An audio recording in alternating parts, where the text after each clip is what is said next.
one of these days, this face will be on a dollar bill, and a dollar bill will be accepted for value. His name is Olaudah Equiano. That's his real, original, native name. And I'm going to tell you some details or etymology about the name Olaudah in just a second. But let's look at his bio for a few seconds. He was born in May 7, 1745 in Isaka, Benin Empire. He died March 31st, 1797. And remember, 1798 is the end of the 1260-year prophecy spoken of in Daniel chapter 7, Revelation chapter 11, and chapter 12, especially chapter 12. Other names that was given to him was, Gustava Grace. He was renamed by his white supremacist master. His ethnicity is Igbo, which is another variation of the word Hebrew or Ivri people. There's his occupation, what he's known for, influence over British abolitionists, and his autobiography. His wife was Susanna Cullen, and he had some children with her, and so on. Now, I was very interested when I first heard about this guy and his narrative. He wrote a book about his life. So I Googled it, got these pages documented offline, which you can do. You can Wikipedia and find a lot of information about him. But the best thing is to just buy the book. So let me just read to you some little interesting thing about something I found online. That's a book, my copy of the book right here that I bought. It just costs about $8. Now, here's an interesting article that I found. Lost Hebrew, Olaudah Equiano. He was born in the kingdom of Judah, 1745, 1797, was captured as a child from his hometown of Isaka in Biafra, just above the desert of Seth.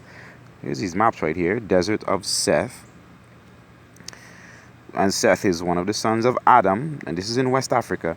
And Igbo, or Igbo village in the kingdom of Benin, modern day Benin, in what is now southern Nigeria. So there's a Benin in Nigeria. There's also the Republic of Benin. There's two Benins. Remember that.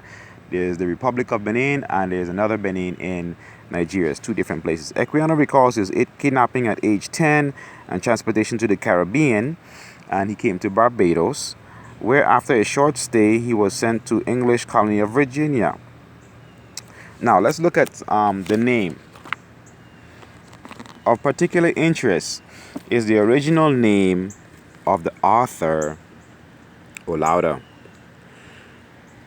When one looks at the suffix of his first name, Udah, U-D-A-H, etymologically, the connection to J in front of it, or Judah, or Judah without the H, or with the H, is without question.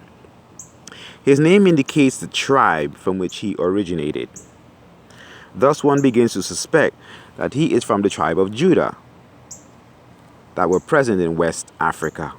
In 1747, British and French map makers charted a kingdom of Judah on the coast of Guinea that was later renamed Slave Coast.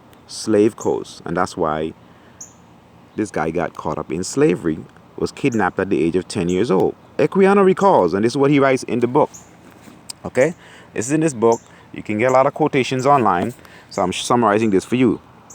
That part of Africa known by the name of Guinea, to which the trade for slaves is carried on, extends along the coast above 3,400 miles from the Senegal to Angola. So a big fat area, and that was also all called the Kingdom of Judah. All the way from Senegal to Angola today on that map was formerly called the Kingdom of Judah, and includes a variety of kingdoms at the time in 1700s. It included a variety of kingdoms, and these are all Hebrew kingdoms. Of these, the most considerable is the Kingdom of Benin, as both as to extent and wealth, the riches and cultivation of the soil, the power of his king, and the number of warlike disposition of the inhabitants. Now, Equiano is from the Igbo or Igbo tribe, one that exists today and recognized by many observers and commentaries as being a lost tribe of Israel. So a lot of people recognize his tribe, which is where we came from in the Caribbean and America and South America. We come from that same spot, Slave Coast. Of the similarities in customs and laws of Moses, he writes this: I cannot forbear suggesting what has long struck me very forcibly, namely the strong analogy which even by this sketch, imperfect as it is, appears to prevail in the manners and customs of my countrymen and those of the Jews. So his countrymen and those of the Jews, before they reach the land of promise, and this is Genesis, before they reach the land of promise, before Exodus, and particularly the patriarchs, while they were yet in that pastoral state, which is described in Genesis. Some of these similarities are found in their religious practices. Now listen to this. Equiano cites their belief in one creator of all things, the practice of circumcision, offerings, and feasts according to the laws of Moses, and recalls some of our offerings are eaten with bitter herbs. Read Exodus chapter 12, Passover. His life is showing you that where he came from. As a matter of fact, in the book is saying that he had an elder brother that was in line to be king after his father passed away, and he was being trained in the royal ways to become king if his brother failed in becoming the next king after his father. So he was like third in line when he was kidnapped at the age of 10 years old.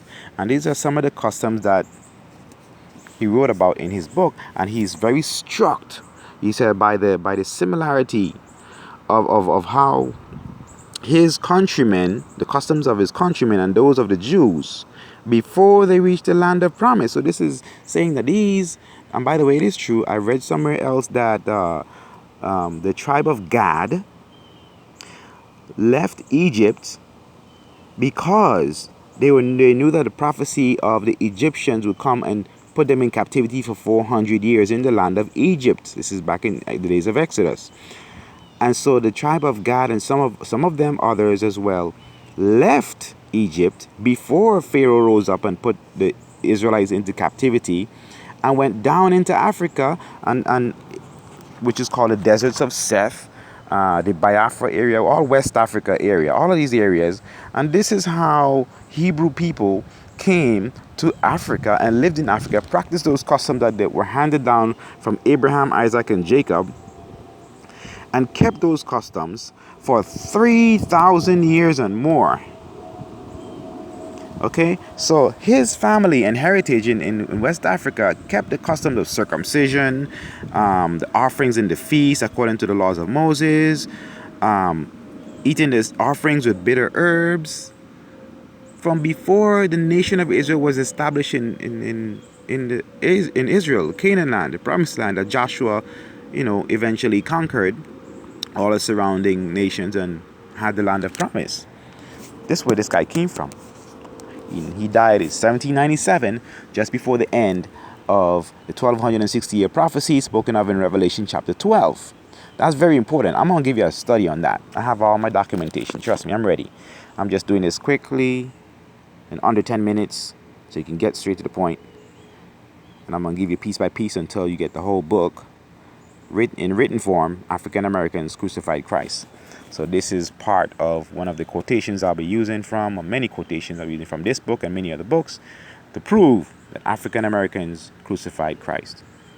Until the next time, subscribe, share, like, comment. Thank you very much.